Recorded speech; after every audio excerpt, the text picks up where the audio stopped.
Buenas noches y bienvenidos a una noche del terror. Mi nombre es Enrique. Esto me sucedió en carretera mientras trabajaba hace casi 10 años. Recorría el camino del norte de la Sierra de Chihuahua, en la temporada invernal del año. Cualquier persona que haya visitado esta parte de México sabe que el área siempre es fría, pero en época invernal la temperatura suele descender a grados bajo cero. Si bien esto me sucedió hace ya casi una década, lo acontecido ahí y los detalles de todo lo vivido están presentes en mi cabeza como si hubiera ocurrido hace apenas algunos días. Estoy seguro que una experiencia de este tipo jamás se olvida. Manejaba mi camión remolcando un cargamento de comida enlatada y diversos productos para un supermercado. Llevaba ya algunas horas recorridas y empezaba a sentir cansado. Era normal, pues los choferes solemos ignorar el cansancio en carretera, pues tiempo después se nos pasa. O también, a veces, cuando vamos bien de tiempo, dormimos un rato en el mismo tráiler. Puede hacer la diferencia, aunque sean 30 o 40 minutos de sueño únicamente. La carretera estaba congelada, el camino escarchado, hundido en el centro de una ladera con árboles y pinos para abrir el camino. Todo hasta donde alcanzaba la vista era blanco, marrón y verde. El cielo gris era el escenario donde bailaban nubes grises cargadas de agua hecha nieve, que estallarían por caer en cualquier momento. Los camiones usualmente solemos estar bastante al pendiente del reporte del clima, pues en primer lugar, te ayuda a ir preparado como una chamarra extra en caso de una temperatura descendiente, y en segundo, la predisposición de saber si vas a transitar por un camino nevado, congelado, seco o húmedo es importante para mantenerte eficiente y llegar más rápido al destino. Transcurrían las 4 de la tarde e iba más o menos a medio camino de mi destino, cuando el cielo empezó a rugir de manera estrepitosa. Minutos después, la nieve comenzó a caer del cielo. Los fuertes vientos estallaban en los pequeños copos de nieve contra el parabrisas, dificultando la visibilidad del trayecto. Hubo un momento en el que avanzaba apenas a 50 kilómetros por hora, pues el vidrio frontal estaba totalmente nublado y era riesgoso continuar a altas velocidades por el sendero gélido de la Sierra del Norte invernal. Salí de la pequeña cordillera y a mi izquierda quedó un acantilado de unos 50 metros de profundidad, lo cual me obligaba a ir aún más despacio. El acantilado era bastante temido por los que comúnmente transitaban por el área. De hecho, no solamente era temido, sino que era bastante ocasional que lo evitaran. Algunos choferes suelen tomar una ruta alternativa que rodea la depresión territorial de la zona, y lo hacían con mayor razón cuando el clima era el adecuado para tomar viajes largos. 50 metros debajo de mí, al fondo del barranco, se podían alcanzar a ver algunos coches que tuvieron la mala fortuna de caer al vacío, por exceder el límite de velocidad, por ir haciendo caso omiso a los señalamientos, por distraerse con algún otro factor de la carretera, entre otras cosas. Pero lo más supersticioso mencionado es que la verdadera motivo de los accidentes, cuya evidencia se encontraba enterrada bajo algunas capas de nieve, era un ser que habitaba la sierra de esos lados del estado, a lo que no se sabe con exactitud qué es, pero se han encargado de asustar a decenas de transportistas que recorren el camino de la muerte. Camino Muerto era el nombre que poco a poco se fue ganando este tramo de kilómetro 47, no solamente porque no hubiera nada a kilómetros a la redonda, ni por los cadáveres de los coches que eran vestigios de antiguas tragedias, tampoco por las bajas temperaturas, que podían congelar en seco a la flora e incluso a la fauna local, sino por el extraño y bizarro rumor que le recorría, el de un monstruo que ronda el lugar, pendiente de lo que sea que pase por aquel lugar, animal o una persona. La criatura, según cuentan, se desplaza a grandes velocidades por el terreno nevado, golpeando en sus 4 extremidades, a veces utilizando la capa de los árboles para desplazarse mejor y llegar más rápido a sus presas. La aparición de este ser es desconocida. Algunos dicen que es parecido a un primate no evolucionado, algo así como el eslabón perdido del que hablan algunos conspiracionales en los libros. Otros aseguran que se asemeja más a un ser alienígena, con espinas en su espalda dorsal y grandes y largas, afiladas garras, que fácilmente podrían renovar una lámina de metal macizo. Personalmente no creía que algo así pudiera existir. Pensaba que el origen de esos mitos eran animales salvajes comunes, y por lo lejano del territorio a la civilización se había hecho el efecto de bola de nieve sobre un animal misterioso que recorría la Sierra Nevada. Debido a mis escepticismos no di el rodeo habitual que dan los demás camioneros, pero eso no significa que tuviera menos cuidado al transitar el sendero, pues el peligro era real para mí, no el de un ser sobrenatural nunca antes estudiado por el hombre, sino el de algún animal salvaje, pues había motivos de sobra para saber de esto. Hace 3 meses encontraron el camión de Ricardo, varado, exactamente a la mitad del kilómetro 47, entre la nieve y algunas ramas caídas. Había un rastro de sangre que se hacía aún más notorio por la abundante materia acusada congelada que cubría el camino. Así que las autoridades policiales no batallaron para dar con el final del rastro rojizo. Ahí se encontraba Ricardo. Una parte de su cuerpo estaba tendido en el suelo, la otra en la copa de uno de los árboles congelado. Es difícil de explicar, pero voy a intentarlo. Se supo que la policía dio con los restos del desafortunado hombre, pero su piel estaba separada del rostro de lo que era su constitución física. Esta yacía tendida en el suelo, empalada en su propia sangre. Arriba, en lo alto del árbol, los músculos rojizos y aún calientes del sujeto colgaban inertes, como si hubiera sido estratégicamente colocado ahí, como un trofeo de caza. No se supo qué fue lo que acabó con la vida de Ricardo. De hecho, las averiguaciones continúan por el hecho de que no dio rienda suelta a las teorías sobre el tema monstruoso que mencioné. Lo que creía yo es que el hecho era cierto, pero no sabemos hasta qué punto. El pánico colectivo hizo de las suyas, causó que la boca en boca fueran exagerando los hechos originales, puesto que la muerte de Ricardo haya sido mucho menos bizarra de lo que la describen.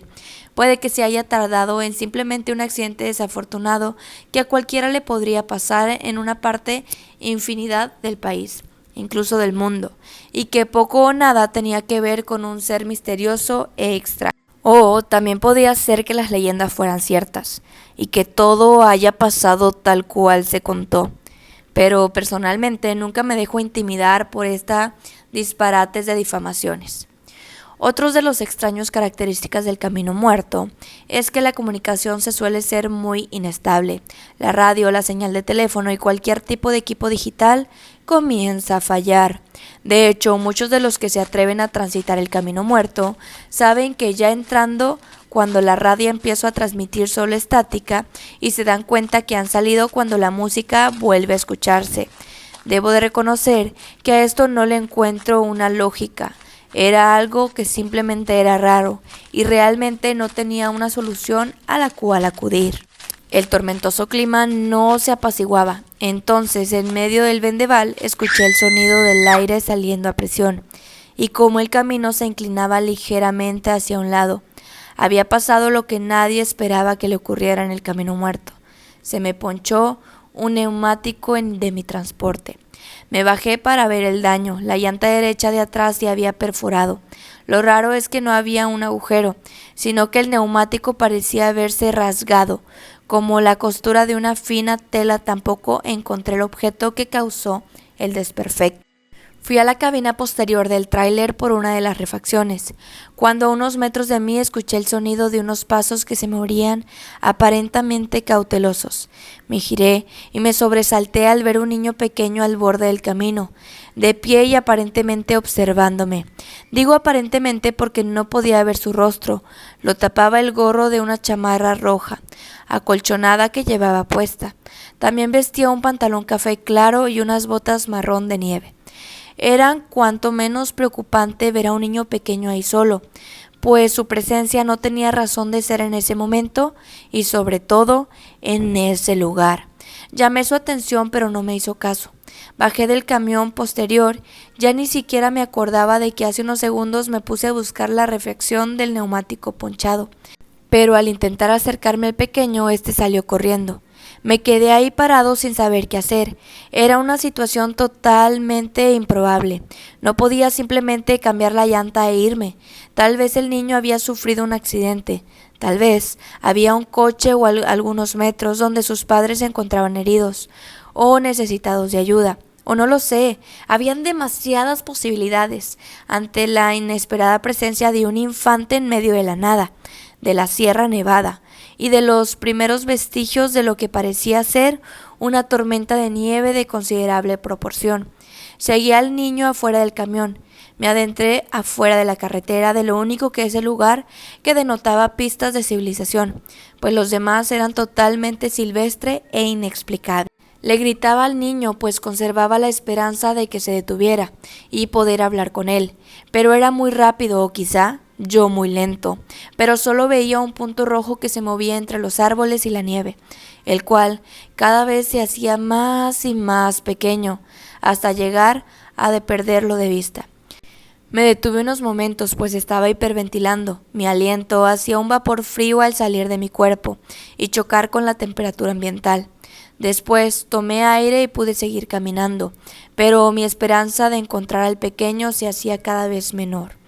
Tampoco quería adentrarme demasiado en esa área del camino muerto, pues sabía que pronto podía desorientarme y perderme, y ahí, sin señal de teléfono y sin poder llegar a mi camión, estaría metido en un problema grande. Caminé un poco más y me di un último grito con todo mi aliento llamando al niño. Era lo más que podía hacer en esta situación. Planeaba caminar la llanta y salir del camino muerto, llamar a la policía y notificar sobre mi avistamiento de un pequeño en medio de la sierra, a inicios de una tormenta de nieve. Me puse en camino de vuelta hacia mi tráiler, cuando escuché un leve murmullo a mis espaldas, lo que me hizo darme la vuelta rápidamente. No vi nada alrededor, pero luego escuché el ajetreo de las hojas de los árboles y nieve cayendo de ellos. Alcancé la mirada y no pude ver nada más que el movimiento de las hojas y ramas que constituyen la copa de los fríos flora del local. Empecé a alterarme, pues comenzaba a sentirme acechado. Tenía el sentimiento de tener por lo menos un par de ojos encima de mí todo el tiempo, y me di cuenta demasiado tarde de que me había quedado totalmente expuesto a un depredador de las inmediaciones. En esos instantes no pasaba por mi mente las leyendas de las criaturas que dicen que rodean esa parte de la sierra, pero más temprano que tarde vería que se trataban de dichos rumores. Empecé a caminar con paso apurado en dirección hacia la carretera, y fue segundos después de esto cuando indudablemente vi una figura, un bulto, saltando desde lo alto de un árbol hacia otro, escondiéndose entre las ramas, como acechándome. En ese momento mis alarmas se dispararon y empecé a correr, a huir con más apuro que cuando llegué a perseguir al niño que no logré encontrar. Veía a mi alrededor como el follaje de los árboles se meneaba con el turbulento paso de algo que era evidentemente pesado, pues lograba violentamente sacudir entre las ramas por las cuales se abría paso. En ese momento pensé que tal vez estaba cerca de un primate grande y me negaba a considerar la opción de tomar como ciertas las leyendas que circulaban por ahí. Llegué a escuchar un fuerte aullido, grave y profundo, el cual se originó a unos 20 metros de mí, lo cual me hizo indudar de terror. No era el aullido de un mono o de algo parecido, tampoco de algún otro animal que haya escuchado con anterioridad. En ese momento mis nervios empezaron a congelarse y mi cuerpo respondía torpemente a las indicaciones que mi cerebro le brindaba. En medio de mi desesperación caí al suelo y me dio un golpe que me dejó algo aturdido, lo cual me sirvió para frenarme un momento y tratar de moverme con más cautela. Al levantar la mirada mientras estaba en el suelo, pude ver a unos cuantos metros de mí a la carretera y el tenue brillo del metal de mi tráiler, lo cual me devolvió algo de tranquilidad. Me levanté y seguí corriendo, y casi al llegar al camión escuché un fuerte gruñido en mis espaldas, a solo unos cuantos metros de mí. Me di la vuelta, y al día de hoy, casi 10 años después, aún no sé qué se trató lo que vi entre los árboles y la nieve. en ese solitario camino escarchado. Una criatura sin pelo y con la piel gris, de ojos pequeños pero brillantes, me miraba fijamente. Sus dientes sobresalían de su hocico. No había nariz, solamente un tabique cubierto de piel grisácea y seca. No era un mono o algo clase de primate, pues su delgado cuerpo y morfología en general no coincidían con ese tipo de animales, además de que ellos no habitaban la sierra de Chihuahua. No tenía pelo, o más bien tenía un vello muy poco palpable y delgado, pero una de las características más extrañas era que su cabeza se asemejaba mucho a la de un humano. Su cráneo era totalmente redondo, su mandíbula sobresaliente, adecuada por los grandes dientes que portaba en el hocico, las orejas largas y puntiagudas, y parecía tener una enorme facilidad para recorrer largas distancias únicamente con el balance que hacía con sus largas extremidades. Al ver a este ser directamente, este volvió a gritar con un aullido ensordecedor, y yo me eché a correr. Segundos después de continuar mi huida, podía sentir cómo sus pasos se acercaban a mi espalda. Quizá un detalle que salvó mi vida y me permite contar esta historia a día de hoy es que al momento de ver al niño del otro lado del camino minutos atrás, olvidé por completo lo que estaba haciendo antes de percatarme de su presencia, por lo cual dejé la puerta de mi tráiler abierta, lo que me permitió meterme directamente a la cabina y cerrar la puerta. De otro modo me hubiera detenido a buscar la llave y simplemente procesé de abrir el acceso. Me costaría vitales segundos de tiempo en esta situación. Al meterme a mi tráiler y cerrar la puerta detrás de mí, escuché el aporreo de algo contra la puerta. La criatura empezaba a embestir el camión, y esto se me hacía de un lado a otro. Era muy extraño. Su peso no correspondía a su fuerza física tan grande. Era ilógico que este animal pudiera mover un camión de toneladas de peso solamente con embestirlo, pero lo estaba logrando. En medio de la ventisca y mientras estaba haciendo un asadío por el extraño ser, vi una luz acercándose desde mi izquierda. Por la carretera, conforme esta luz se hacía más fuerte, la insistencia del extraño ser empezaba a ser menor. Cuando la luz ya estaba demasiado cerca, hubo un gruñido y el movimiento de tráiler cesó. Un coche patrullero transitaba el camino e iba hacia el norte, pues no había alcanzado a llegar a su destino a tiempo para resguardarse. Me asomé por la tormenta de mi tráiler y llamé la atención del policía. Él me vio pronto y se orilló. Le pedí que me llevara al poblado más cercano y así lo hizo. Cuando subí a la parte trasera de la patrulla, miré hacia atrás y el ser ya no se encontraba por ningún lado. Fue como si hubiera desaparecido, aunque la visibilidad del entorno era limitada debido a la tormenta. Lo que alcancé a ver fue un pequeño punto rojo, el cual no estaba seguro si es lo que creo que era, pues pronto volvió a desaparecer. Al llegar al poblado estuve indeciso sobre contar la verdad o no a la policía local, pero al final terminé haciéndolo. Claro, con el debido cuidado de no parecer alguien que se dejó llevar por la superstición y la desesperación de un momento así. Dije que lo que había visto era un animal salvaje que intentó atacarme, el cual tenía un aspecto que no logré reconocer. Era la verdad, no estaba mintiendo en lo absoluto. Claro, el aspecto del ser era algo que no se asemeja a nada o a cualquier animal o cosa que yo hubiera visto antes, pero no hundí en esos detalles, pues me parecía innecesario. También les hablé sobre el niño que logré ver ahí solo, a lo cual la única respuesta que tuve fue que habría una investigación al respecto. No fue imaginaciones mías, pues días después volví por el camión acompañado de otras personas. La puerta del tráiler del lado del conductor estaba ligeramente abollada y tenía algunos raspones como si alguien hubiera estado meciéndose. Tuve la suerte de que nadie robó nada de mi camión y también de que el policía que pasó por ahí ese día me haya encontrado, pues el Camino Muerto es muy conocido por las leyendas que circulan en la localidad, las cuales ahora sé que tienen algo de cierto.